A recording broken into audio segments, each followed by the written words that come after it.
Hi everyone, I'm Karen McVicker and welcome to Productivity Boost. Today we're talking about tips for creating new habits. In Charles Duhigg's book, The Power of Habit, he discusses what he calls the habit loop. To groove a new habit, you need a cue for the new behavior, then you need to follow a routine when you do the new behavior, and then you need to reward yourself for following the routine. The reward is followed by the cue, and then the loop starts again. I know it sounds simple, but it works. Let's take the simple example of drinking 64 ounces of water a day. We all know that, drinking enough water is good for you. So let's look at how we can turn that into a habit. The first step is to create some cues. So you could make little sticky notes with the number 64 on them and put them up in your house, on your bathroom mirror, in your car. You could program reminders in your smartphone to ping you a couple of times saying, don't forget to drink your water. You can really have some fun and get creative with the cue portion of the habit loop. Next, create a routine around drinking at least 64 ounces of water a day.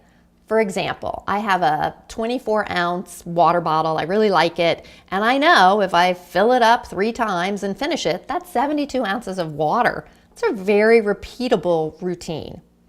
Finally, you must plan a reward.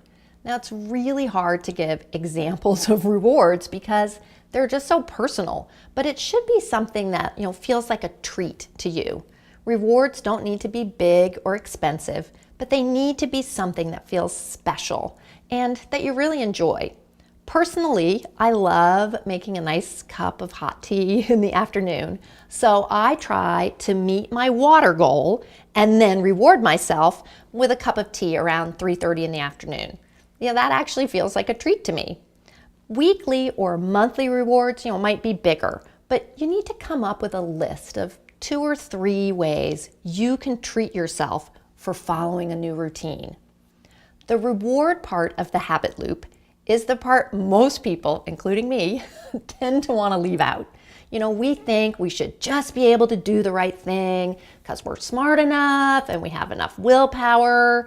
And even though that may be true, Duhigg's research shows that the reward is critical to grooving a new habit. So I'm not only giving you permission to reward yourself, I'm making the reward a requirement. The habit loop will start again as long as you continue to provide the cues. Then follow your routine and reward yourself. If you fall out of a habit, take a look at your process. Chances are you're missing your cues, your routine, or your reward. And it takes all 3 steps in the habit loop to stay in the groove. For a written version of this week's Productivity Boost, be sure to visit my blog at powerweek.com. Until next time, make it a great week.